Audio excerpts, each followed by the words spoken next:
Hello, welcome everyone, and thank you for joining today's National Arts Club online program, The Art of Digital Manipulation.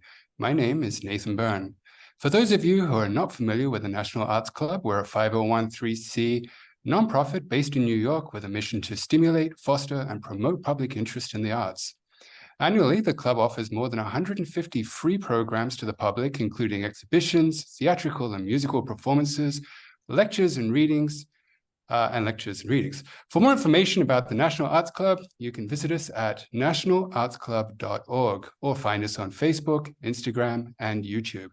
On behalf of the Arts and Technology Committee, I am thrilled to welcome you to today's event featuring artist Jason Salavon and host and producer of Art Sense podcast, Craig Gould, with whom we'll explore the intricate connections between art, digital manipulation, and artificial intelligence, offering both a retrospective and visionary outlook to the evolving landscape of art. Following the discussion, we'll have a brief Q&A, so please feel free to use the Q&A function for any questions you might have. And without further ado, let me turn it over to our dear panelists. Great, thank you, Nathan. Jason, I look forward to this conversation, and it's great getting to have a conversation with you, an artist who works at the nexus of technology and art, and kind of use your body of work and your practice and your active studio practice as a jumping off point for a conversation about these topics. And so I think what would be great is for us to start the conversation with maybe you talking about your practice, and allowing our visitors to kind of see some visuals around what you do in some of the ways that you've incorporated technology. And I have a feeling this is going to be a very spirited conversation that can go down many different paths. And so, but let's start with you telling us a little background and, having some show and tell. Yeah, that's great. I'm really excited to participate in this conversation. It's a particularly interesting time for artists working with technology, and I've been at it for over 30 years, sort of dedicated to working through how one makes true fine art, so fine art for galleries and museums and those, and sort of conventional fine art venues, through the use of software, custom software, algorithms, data. So this has been my bread and butter for many years, and obviously these things have taken root sort of in the broader culture with generative AI, with the diffusion models that generate such complex and rich imagery, and obviously with the text-based models. Let me share my screen and see if we can sort of walk through a few projects and then sort of develop the conversation as we go, if that sounds good. Absolutely.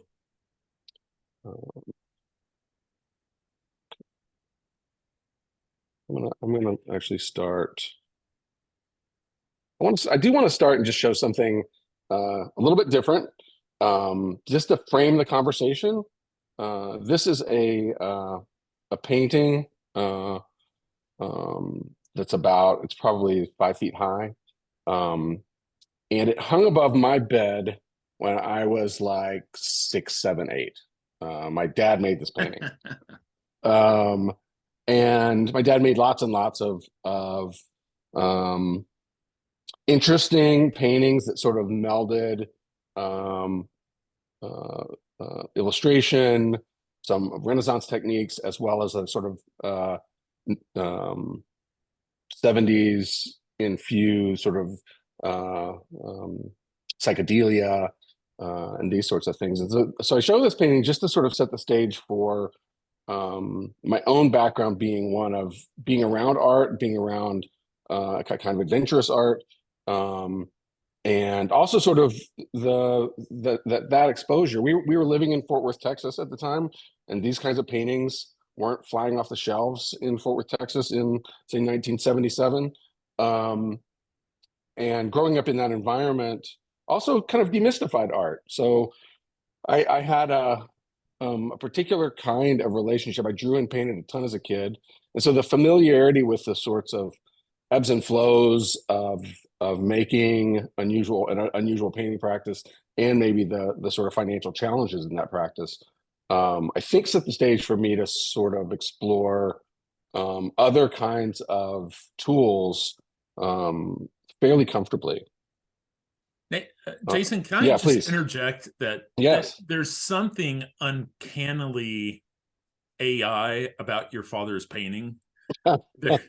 There's one of the hallmarks of AI is whenever it's rendering human forms, is it has a bit of a problem with hands.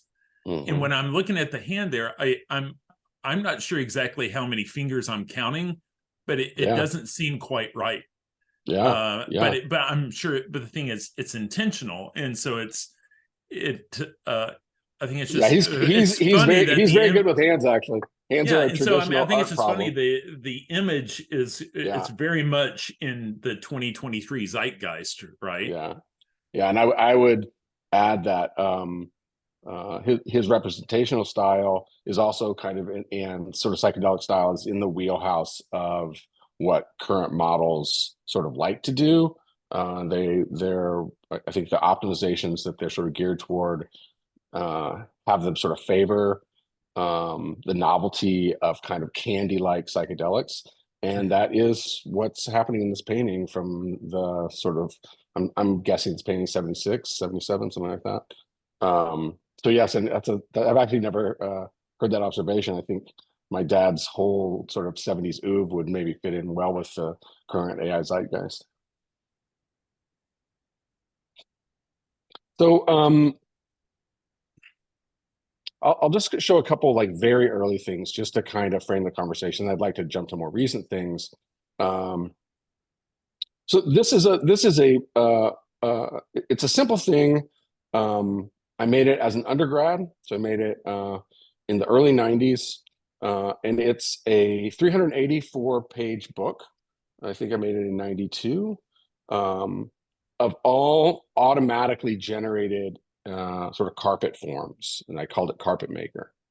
So I was in undergrad doing a lot of painting and drawing, and then I was also taking computer science classes. Frankly, I really enjoyed math and science and had some aptitude for things like computer science, but that was also sort of consciously hedging a little bit about career options and what one would do with a fine art degree. But I began to see the possibility of autonomously generating imagery content via software. And so I had one of these old 9-inch Macintoshes and a dot matrix printer. So this is like, just a sort of home technology from say 1992. And I would set a piece of software running and then print these all night and wake up in the morning to a stack of prints. And that feeling, there was something at the time, I'm in my early 20s, and there's something magical about like the surprise, like, oh, I didn't know it could do that. I didn't know that was in the realm. So these shapes or this style was in the realm of possibility. While this is a very simple algorithm and ultimately a kind of simple use of software to make art, it was really validating just internally that you could kind of guide this process and then in this case make a 384-page book, which I still possess. It's cotton bound, so it also has a kind of like, it hasn't yellowed. I used acid-free paper and things like that. So that quality, that it's this sort of digital artifact from the early 90s that still remains an art object, is also really interesting to me.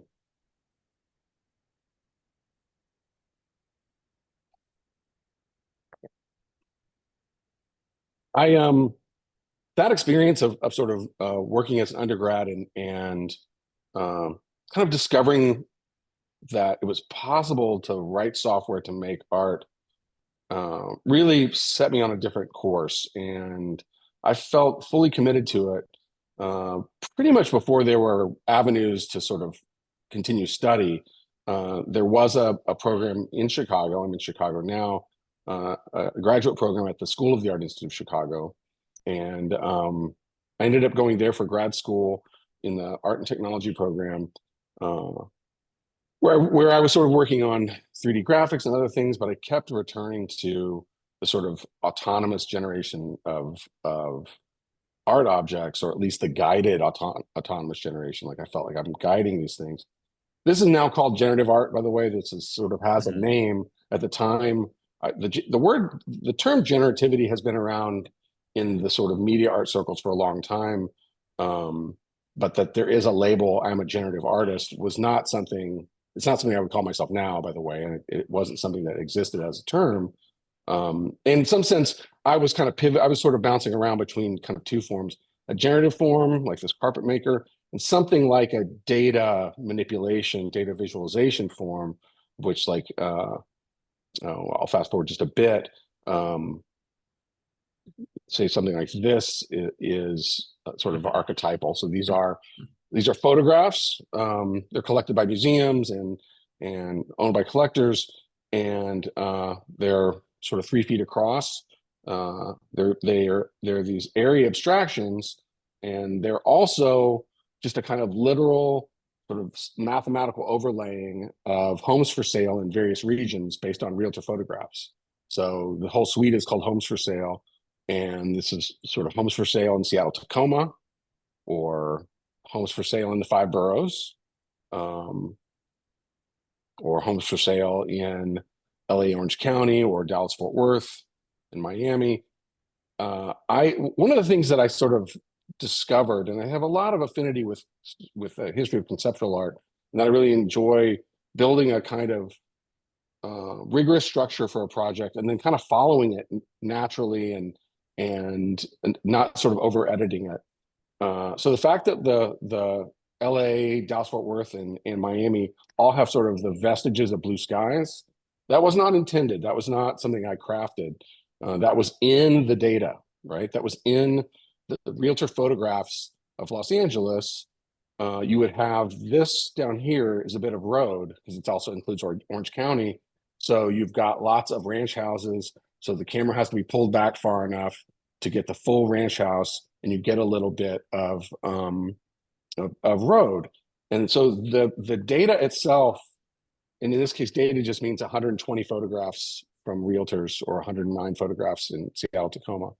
The data itself has some information that, when you aggregate it, tells more story about a particular region. That Seattle, Tacoma is gray, and maybe it's on a hill. This is not I did not intend this, and I didn't edit the photographs to make this happen.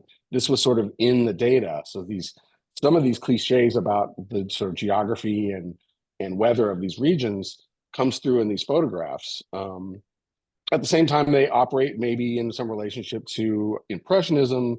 I'm interested in sort of that moment in painting, when painting sort of pivots away from hyper representation, driven away from representation a lot by the photograph, toward abstraction, and these pictures also sort of end up reiterating some of that just through the averaging of pixels of some data set of common photographs.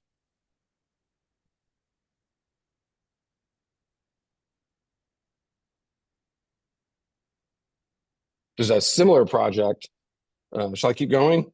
Okay. Yes, go ahead. I mean, I would just interject that, this whole notion of, the visual representation of data is something that, I found very interesting. There's a website and a whole subset of designers out there. There's a website called Information is Beautiful.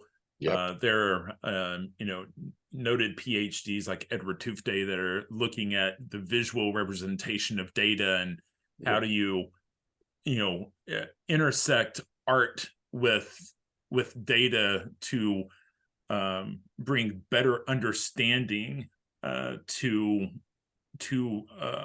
just a big stack of numbers, right? Yeah. Yeah, I think there has been, and it's not necessarily new. This like Tufty has been around for a long time. There has been an interest as I guess our civilization becomes more and more inundated with sort of dry numeric representations. There's I think accurate thinking that using images and video to try to give form to those numbers helps us understand and helps us grasp the world. It also helps people make arguments about the world. It helps people maybe even manipulate perspectives about the world. But there's true value there, and I think people have mined it and continue to. My own interest in it is a little more ephemeral, a little more interested in the artistic effect, and then I'm hopeful that there's also some other bit of information that might get relayed underlying it. It kind of leads me to want to talk about this project. This was a suite of four. This is called Shoes Domestic Production. I think it's sort of 1960 to 2002 or some range of dates. And there are four large photographs. They're over 4 feet square. So this is a suite of photographs. This is from the early 2000s, this project. And I, in a similar vein of a kind of conceptual investigation, I gave myself a kind of like a priori assignment almost. Take a sort of banal data set, like a banal tabulation of numbers, and make it a psychedelic, like make it up, but be kind of truthful. But in my sense, I'm not interested in visualizing data to teach. I'm interested in can I make this banal data set into sort of an optical experience? And these are sort of accurate renderings of what the title what the title states. It's the U.S. domestic production of shoes from about 1960 to the early 2000s. So it's literally each point represents a quantity of shoes of a certain type. The U.S. Census Bureau has tracked this kind of data, which Census Bureau is an underappreciated resource for all the amazing kinds of obscure data they track, including how many men's work boots were produced in a year in the U.S. versus how many high heels versus how many children's athletic shoes. They have 31 categories that are represented here. So that was my sort of goal. I'll show a video of it just to give you a sense of. This is a video that plays with the photographs to give a sense of the form. So it's a three-dimensional form. Let's see if I can do that one more time. Yeah. So what's interesting to me about how this project turned out was that you can see this shape. There's a sort of volcano shape, a conic, an extreme conic shape. The base is the past, and the tip of this is, let's call it the present. And so this is a sort of really glaring kind of extreme document. So this would be the timeline with the past at the bottom and the present at the top. So it's a vertical axis. This then is a graph of the outsourcing of shoe production. So many people have told me after sort of talking about this work that shoes are not banal, and shoe production is not a banal data set, which is point taken. But the sort of more important unintended thing that happened with this piece is that it is a graph that has sort of pretty intense socio and political observations about the fact that we don't produce sort of common goods as much in the United States as we used to. And the extreme shape is just a natural outcome of just following the numbers and plotting them. And so this was unintended. I was not looking to make a piece that had a sort of political message or that investigated the socioeconomics behind shoe production. I had a sort of simpler thought about, using sort of computational resources to make something optically hot that was, in my mind, a kind of sort of banal, data set. And so I came to sort of really understand that for me and for the way I think about data, it has its own reality. It's similar to the way an artist might use a still life, or an artist might use the landscape. I think data has that same inherent shape that artists can sort of twist and manipulate and play with to explore information and meaning.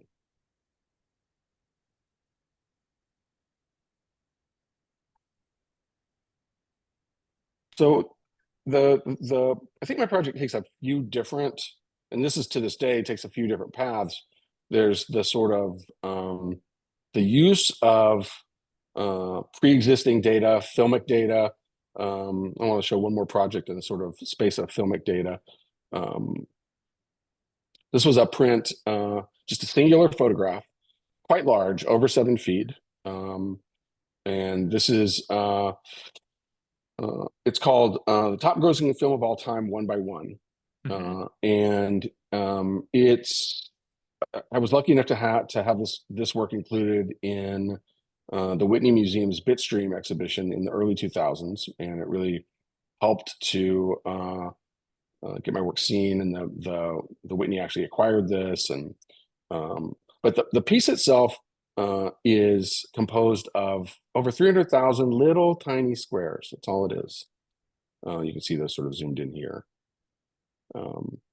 And this is an entire film, every single frame of a film. Films are composed of frames. There are 30 frames per second, depending on what form you're watching. And each of these frames has been converted to one of these little squares you see here. They're squares that are sort of the average color of that frame. Right. So this is the entirety of the film Titanic, told left to right, top to bottom, like a text. So like, even though there's no content here, it's just pure color, you actually have a sort of like almost geologic record of narrative. Like this sort of blue stripe is Leonardo DiCaprio on the bow of the ship, I'm king of the world, or whatever. And down here, this is like bad times. This is like where the ship goes down. So at the time, the top grossing film of all time was Titanic. And I did not choose, again, I didn't choose this film because of any special relationship I had with it. I was more interested in the sort of totemic quality. But I feel fortunate that this one, I think, turned out like optically pretty interesting. There's rhythms of ebb and flow of darks and lights. There's a variety. I never made another piece with exactly this technique, but I tried it on a number of them wishfully, and never quite got this dynamism out of some of the other films I tried. And actually, while I'm not a huge fan of this film particularly, I do think that this sort of reveals something about like James Cameron's filmmaking. And I've had this verified by people who are close to him, that he is really thinking about like that dynamic over time. And so again, this piece ends up being, while I'm interested in it as a sort of a abstraction, the way it relates to its original content is really important. And to your question about sort of data visualization, I was approached by film studios about licensing the software that I built for this piece for like use during production. That was the idea. It was a pretty big studio. It didn't actually end up happening, but the conversation continued for a little while, and I was always curious about what they would do with the information gleaned from, say, performing this on dailies, right? So do you add more gold? Like, or you add more? What is the plan? But again, it's a part of where the work is reaching across the fine art world into other realms. And Jason, I can tell you, I've seen something similar, and so I out there in the retail space, there's someone who's selling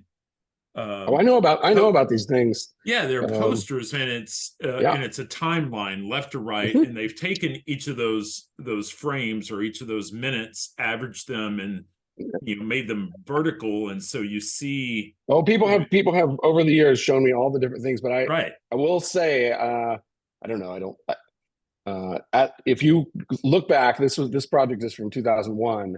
I don't think you'll find something predating that. So absolutely. But it's a beautiful idea, and I can tell you I have appreciated that, like not having seen this before, but having seen those other products.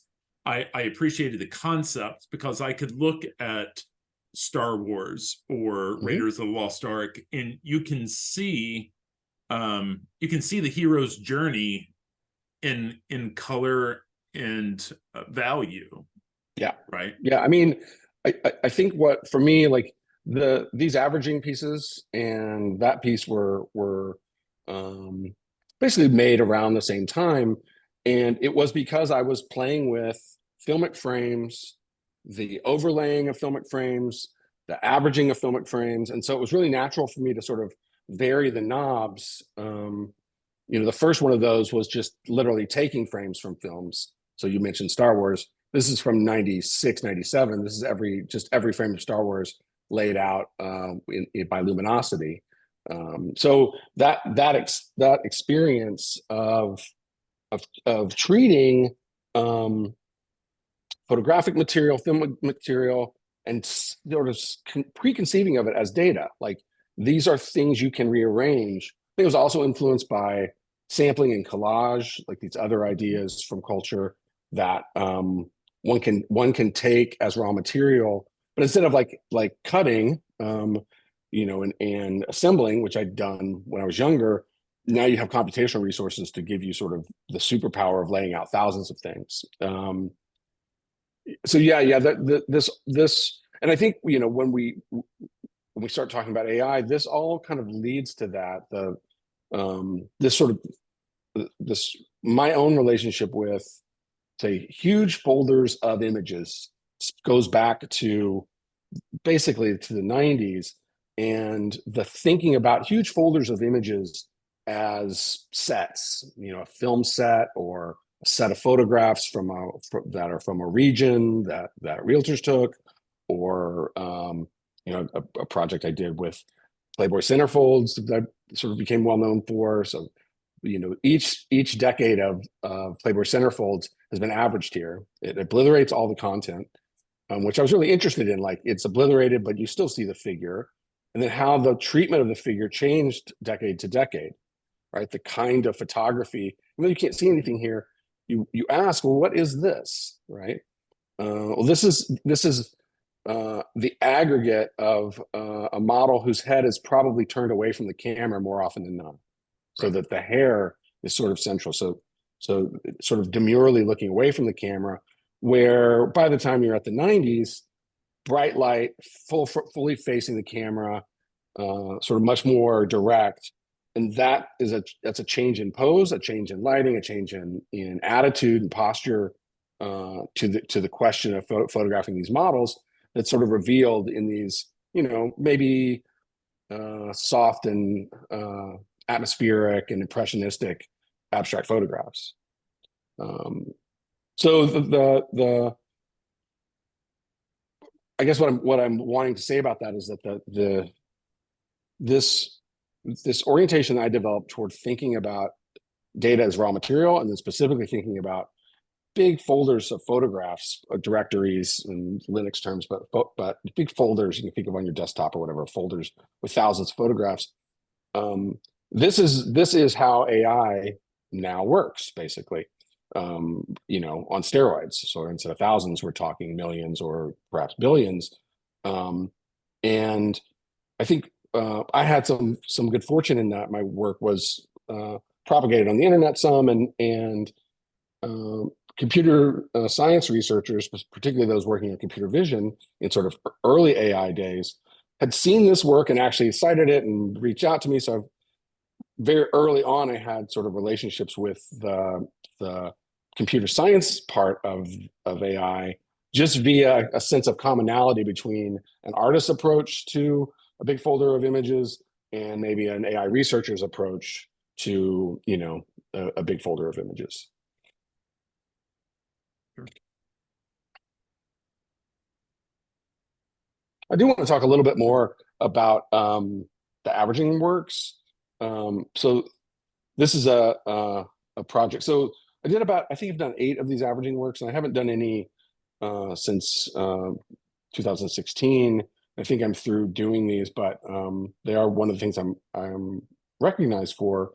And this was a suite of photographs called 100 Special Moments. So it's 100 photographs of the newlyweds, of Kids with Santa, of the Little Leaguer, and of the graduate. So these are sort of, you know, poignant, really special moments in people's lives that one can find just and aggregate into these sort of meta photographs. And I have a sort of something I kind of want to show you guys. So this is a singular photograph from those data sets. Right. And again, I think this project is 2005, 6. So we're far away from AI, but I still call these things data sets. At the time, I was thinking of them as data sets. So here we are, sort of an average of five random photographs from this batch of 100 each, right? And you can kind of already see this this sort of averaged form emerging. And no special care is taken. There's a little bit of alignment that I actually like outsourced to an assistant because I wanted to stay away from trying to overly determine what the output would be, what the final image would be. Right. Here we are at 25. And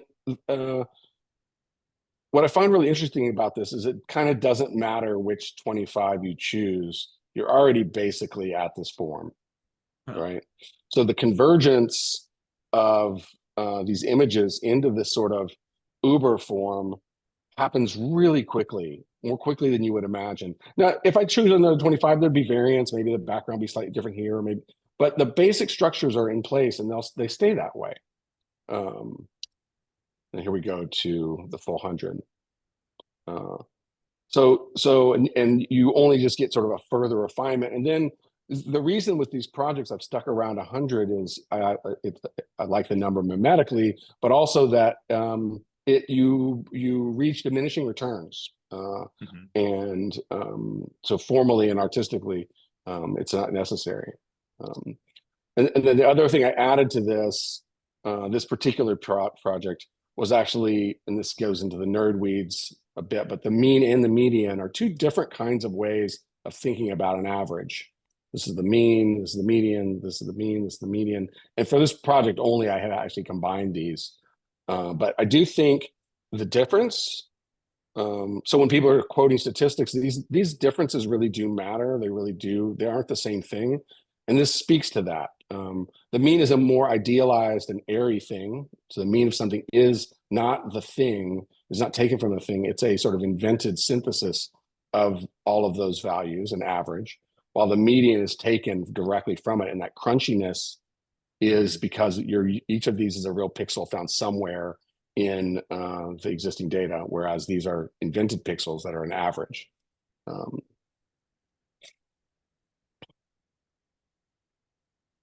Well, Jason, I was wondering if maybe we could talk about what it's been like for you as an artist who is passionate about technology and has wanted to use technology in all its forms and data. What has it been like for you over the last 30 years to find appreciation for your work and to find a home in an art world that has kind of clearly defined silos, right? Yeah. Can you kind of talk about how has the work been appreciated?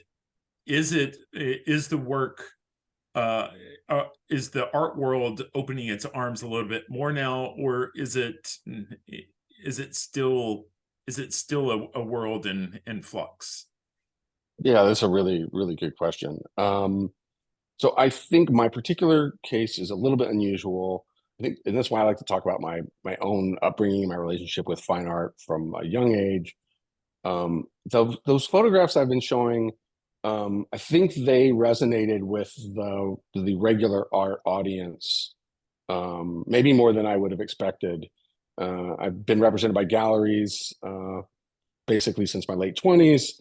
Have been collected by lots and lots of museums. So I think I've had a maybe an unusual path, but I will say it has not been an easy road. I think there is a lot of what I would say kind of knee-jerk rejection of the use of technology. So in the realms of complaints people have had about something like abstraction, my kid could do that, these kinds of complaints, those have kind of shifted into technology-driven work, and ideas that if you're not making it with your hand, is it possible to be soulful? These kinds of questions, which I think are interesting and real questions. My answer would be, yeah, it's absolutely possible to be soulful.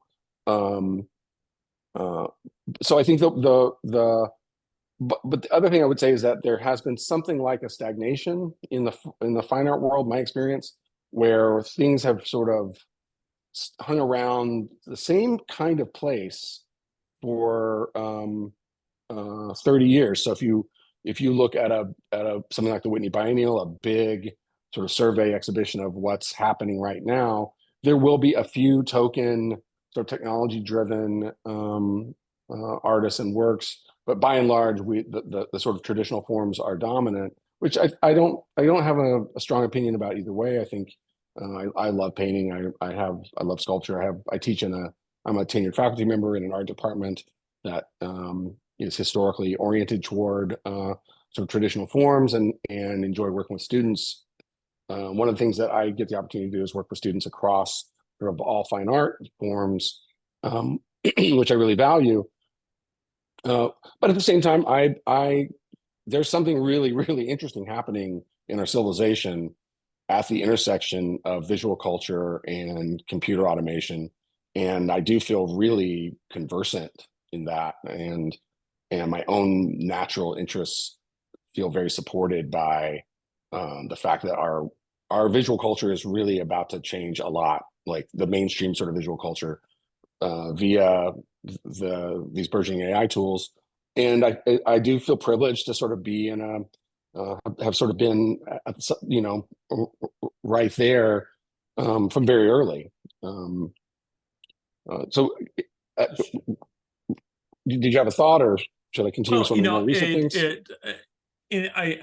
I do have a thought, and I think it may open the door to go to the next image here, and that is, I feel like our definition of art may be shifting, and a lot of times with people, I like to say that, in the 1820s, 1840s, when photography had its first advent, they say that it allowed painting to quit its day job, right? Yeah. And that it changed our expectations of what art is, of what painting is, and what art is intended to do. It became, in the 20th century, very much more open to less about representation and more about something else, right? And now AI, a lot of the same, I feel like it's a similar shift from the world of figurative painted figuration to photography. We're on the precipice of a different type of tool that provides a different visual language, and it feels like there is the prospect for a seismic shift. And I think in a lot of ways, how we judge art, what we think of as art, may change. And I know that some people have questions about at what point does the art that is assisted by or created by AI, at which point does it become so slick that it no longer represents the natural entropy that is involved with the human hand, right? Yeah. Can you kind of talk about that messy question of how is it shifting? What are we looking at? Yeah, well, I really appreciate the complexity and richness of that question. And I agree with the basic sort of premise that the advent of the photograph changed painting's relationship with representation, and it began to seem redundant or at least there was the new opportunity to explore crafting paintings that became more detached from the goals of sort of pure representation, and that they ended up having the opportunity to explore personal subjectivity and to the point where you end up with sort of pure non-objective abstraction. The question of AI's impact on art, I think, is rich and complicated, and at this point unanswerable. So I'm going to be in the full speculation mode rather than I do not have the answer, and I don't think anyone actually has the answer. But my own speculations, one, leads me to maybe make a distinction between capital A art and lowercase a art. I think capital A art, fine art that's shown in galleries and museums, in art fairs like in Miami, that just happened in Miami. Capital A art is its own rich, socially constructed universe, and the objects that inhabit that universe there's such a plurality at this point. There are fashions that come and go, but we are past a kind of art that has a dominant movement, and then that beget the next dominant movement, as we had with modernism. So and I think that is influenced by lots and lots of factors, lots of soft factors, lots of really different kinds of levels of transparency and opacity into what makes something work in that world. And so AI's effect in that world will be present, but I think I'm more interested in AI's effect in lowercase a art, which is our entertainments, our daily consumption of images and design, our experience with the visual world on a kind of day-to-day basis. And I have a lot of confidence that is on the precipice of radical transformation in very short order, and I have an 8-year-old daughter, that my daughter will be able to make things on a tablet that would have cost hundreds of thousands of dollars, I don't know, 5 years ago. So we are at a point where we're going to democratize the ability to create narrative and content, and that democratization, that sort of we're going to raise the floor on what everybody can make so much so fast that it's kind of induces vertigo, actually. I've taught a class called Art and Machine Intelligence. So it's an AI art making class. I've taught it for 5 years. So I've been teaching it, and I've seen this in the last 2 years, and particularly this last sort of quarter. We just ended our fall quarter, and I just finished this class. The kinds of work that the students are good, but they're not changing. It's not the students that are changing. The kinds of work that they created in this last quarter had me feeling a little bit of anxiety during the critiques. Like the students were able to create really, really rich, complex objects in, full graphic novels, full radio plays, full complex websites in like 30 hours of work, which, since I have a lot of experience in this space, these are things that took weeks and budgets. And so now you have undergraduates with no art making experience doing it instead.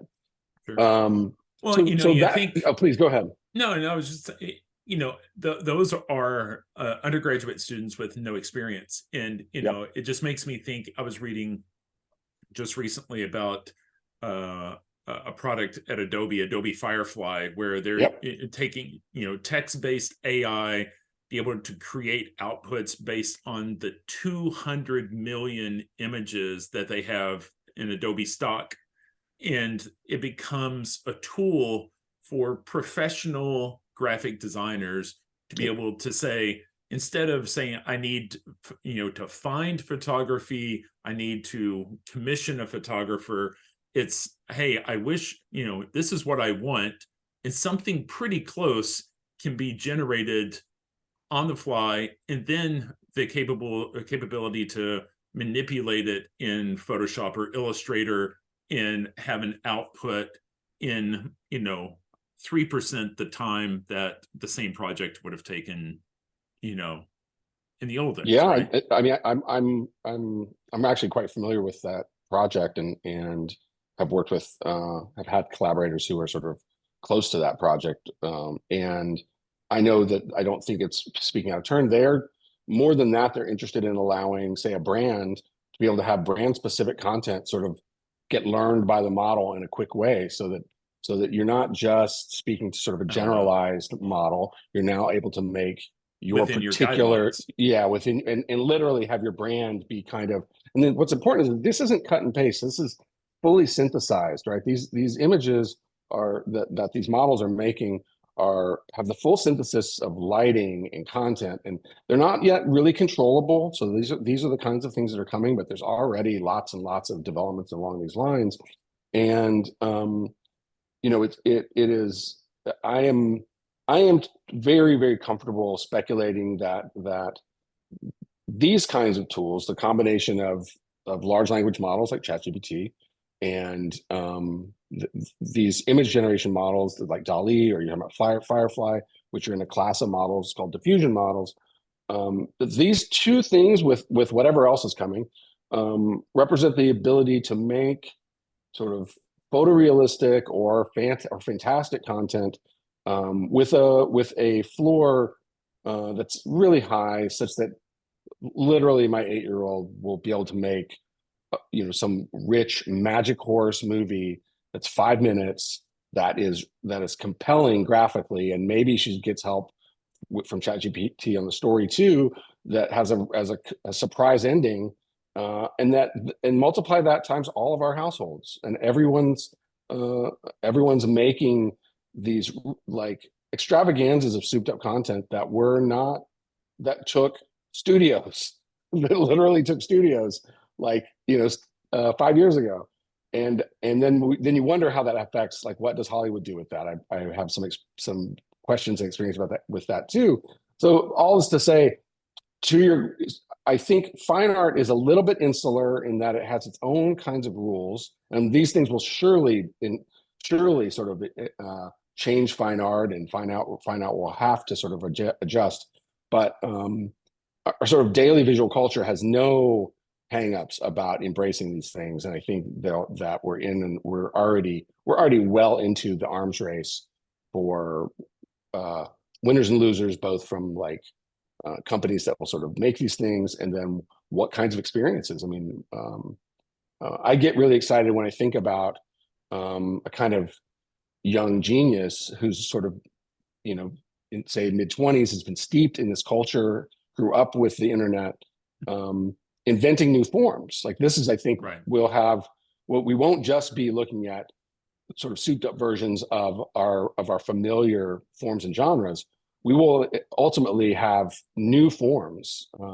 Maybe those forms have to do with infinite generation, and you just log into your movie that's always playing, or some degree of interact. It's hard to speculate. My own sort of response to that is to make, and I do want to talk about this piece, to make really huge things that can't be made otherwise. And so the last few years, I've found myself really trying to assemble coherent sort of things that are coherent from some macro view, that then have sort of really different identities from a micro view, via the sort of arrangement and composition of these kinds of tools.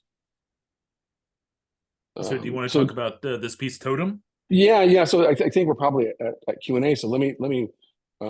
I've really enjoyed this conversation too, and I just want to sort of wrap up with something that's very new. It launched this summer. It's ongoing, and it's called Totem. That is an acronym for Tapestry of Decadent Meritocracy, and it's a project that sort of uses the latest tools and my own in-house software to make a 100,000 by 58,000 pixel that just is huge. We think it's the largest sort of GIF animation ever made. And it engages with blockchain. It's a digitally native object. So it's the first thing I've made that this one only lives online. I will do exhibitions around ideas like this, but this piece is an online work, and hopefully it all works. I'll click to it. So we're going to the piece live. We'll go to the Web3 mode.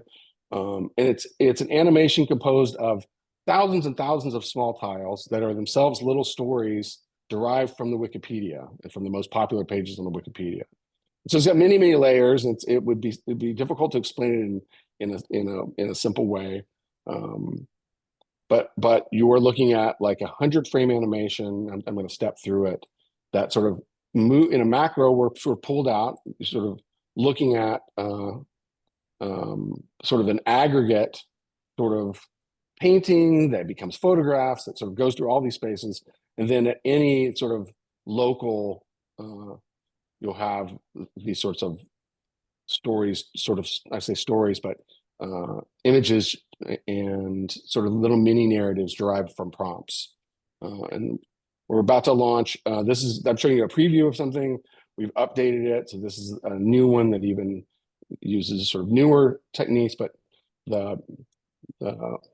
I'm really interested in this idea that an image, a photograph, can do lots of work, right? So Kobe Bryant is also sort of forming this moon, right? Or this is Muhammad Ali, and this is sort of Batman serving as a negative space between his legs.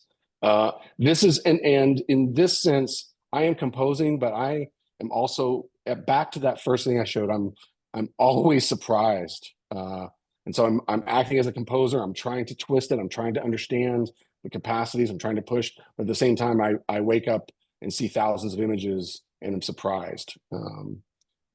So I think maybe. Oh, please go ahead. I was looking. Yeah, I was just going to ask. I was looking at this piece on OpenSea last night, and you can buy a segment of the geography of the piece.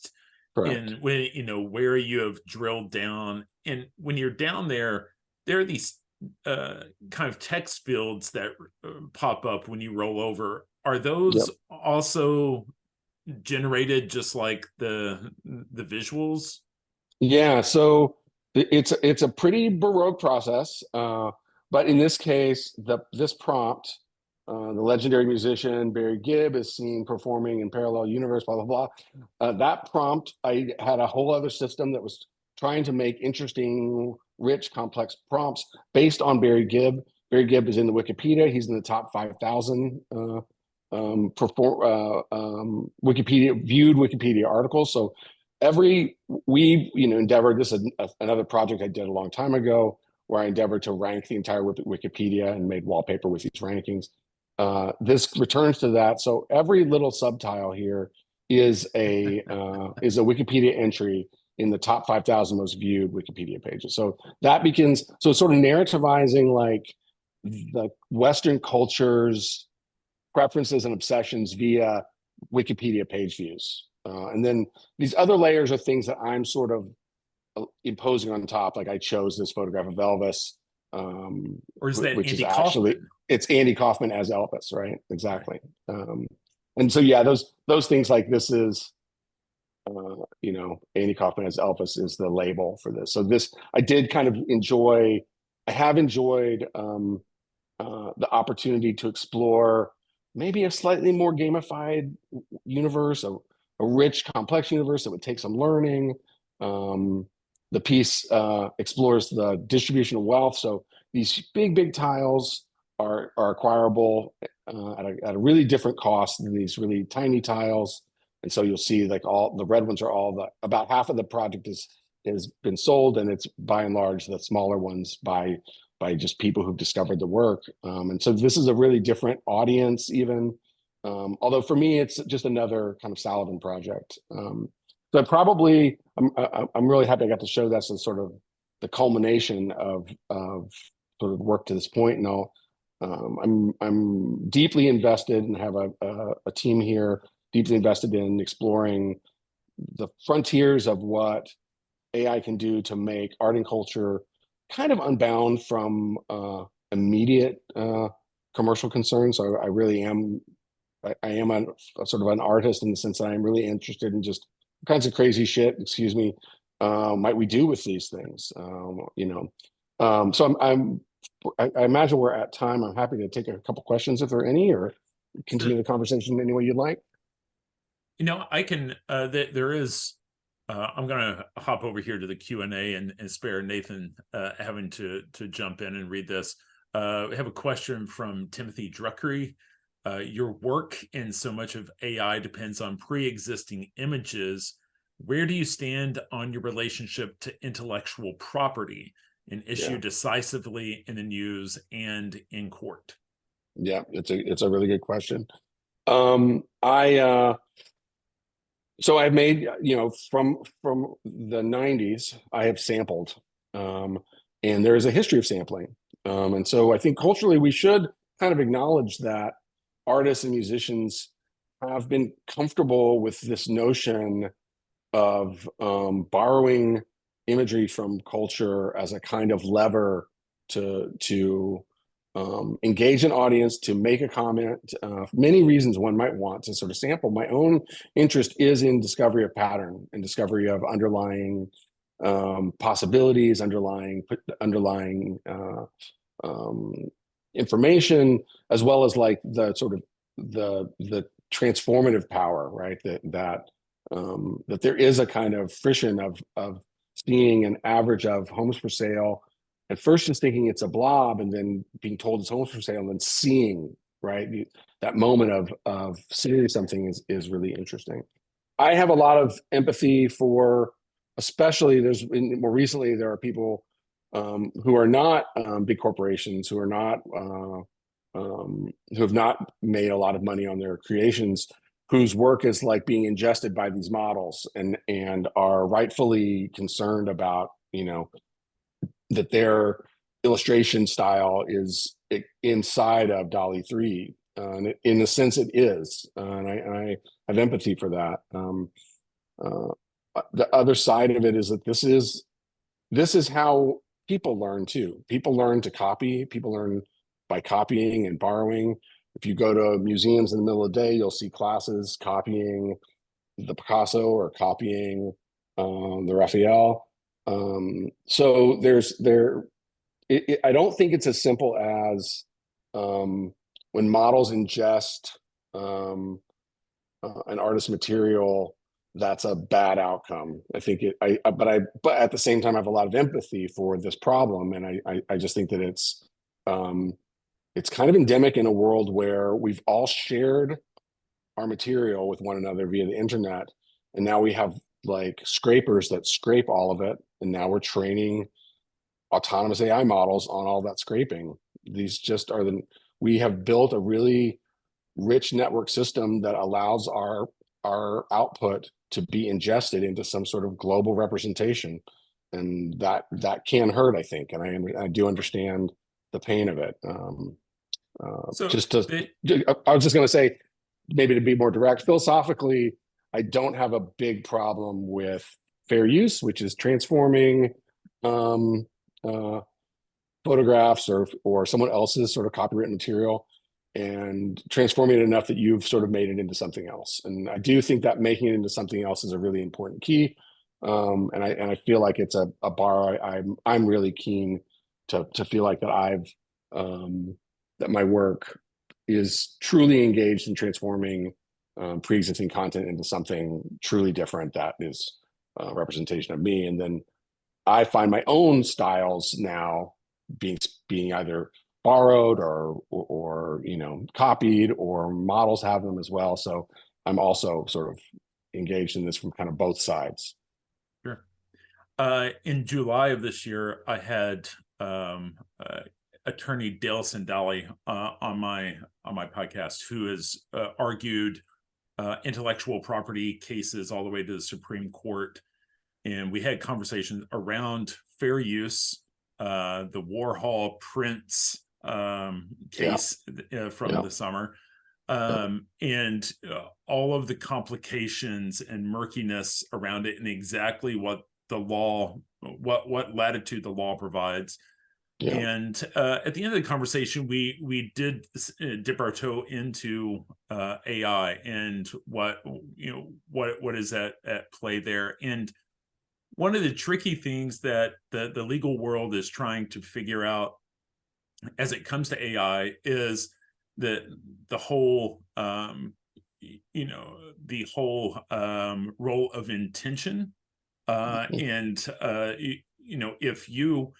if you were asking the computer to generate this from these data sets, then who is the creator, right? And if you are not, if there is not a clear creator's hand in the creation, you are going to be hard pressed to have a work which you can copyright, which you can actually protect, because there are questions around that. And so that makes sense to me. I mean, it makes sense that some native output from one of these models, you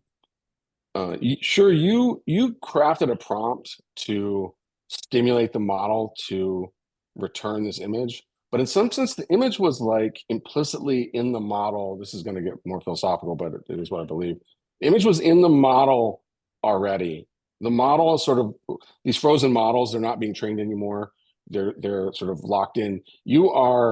They're just so huge. Their potential of imagery is so huge. The interpolated space of possible images is so massive that it feels like you made the image. And in some sense, you found the image via your specific prompts and maybe some other settings. But I agree that just that image, it would be hard to go, yeah, I get to copyright this image, when the model sort of implicitly had that image, and there's going to be, someone else will be able to craft a prompt very near yours and generate a very, basically the next sort of neighbor image across whatever dimensions. And so I would sort of not be interested in people trying to sort of defend the images they create in these things. And in my own case, I'm interested in making something. This is not something that an AI can make, but it is using AI as some sort of, tool to sort of make something that would otherwise not be makeable. And to me, that's the same as like, all kinds of new technology that's driven art making since the dawn of man. And so that is my own investment. Sure. Well, Nathan, I don't know if we have time to answer any more questions. I think it's up to you guys. Kind of up against the wall. And so, but I think I think we're there, and there are a couple other questions here that were great questions. I just for the sake of time, I think I just want to thank Jason for your work and being willing to open up and share these images. And honestly, Jason, there are probably a half dozen other topics related to philosophies and opportunities and threats on the horizon that I probably like to have another conversation with you on my podcast, just to dive into the headiness of those topics. And so, but I really appreciate you joining me for this conversation today. Thank you so much. Thanks to the Arts Club for inviting me, and it's been really fun and gratifying to talk about, and I welcome any further conversation. Obviously, it's something I care about and enjoy.